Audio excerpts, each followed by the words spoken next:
السلام عليكم. هنتكلم عن ماذا لو جاء الأمر بالتحرك للجيش المصري.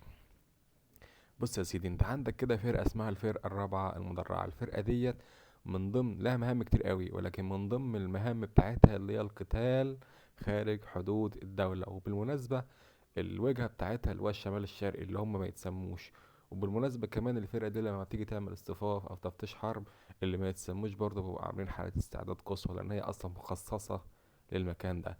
وعندها القدرة على فكرة اللي هي تضبط سينا في ثانية، ولكن الموضوع هيبقى في طحن جامد.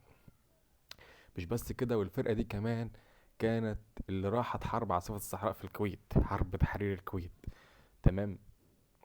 نيجي بقى للمنطقة الغربية، عندك في فرقة اسمها الفرقة التالتة. الفرقة التالتة دي قادرة اللي هي تمسك المنطقة الغربية دي كلها. كان في بردك دولة كده من شمال المتوسط كانت دخلت في دولة تانية جارة، كانت حاولة تعمل فيها شوية قلق كده. الفرقة دي لوحديها بس قادرة اللي هي أصلا تبيد الدنيا كلها هناك.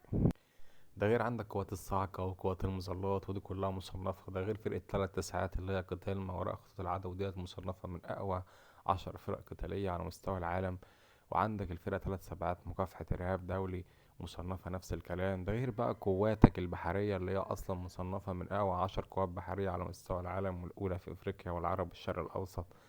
تعالى على دفاعك الجوي اللي هو اصلا من سادس وسابع اعقد شبكة دفاع جوي على مستوى العالم، لانها داخل فيها العنصر البشري بجانب التكنولوجيا، ودي حاجة معقدة جدا.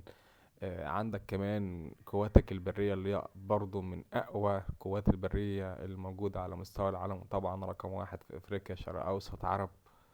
بص يا ريس، كده لو حرب تقليدية انت هتأدي فيها جامد، خصوصا لو في نفس المنطقة اللي حواليك. هو امتى بقى تخاف؟ لو حرب نووية او حرب غير تقليدية عموما، ولو دولة كبيرة مثلا اي هتبقى الدنيا عاملة شوية. كل اسلحتك او كل قواتك جميلة جدا وقوية جدا، ما عدا قوات واحدة اللي هي القوات الجوية. هي مش اقوى حاجة في المنطقة، لان بيسبقنا فيها القوات الاسرائيلية وبعدها السعودية. احنا رقم 3. لكن جميع القوات او بوجه عام او التشكيل بوجه عام، طبعا رقم 1 بلا منازع. بس كده. السلام عليكم.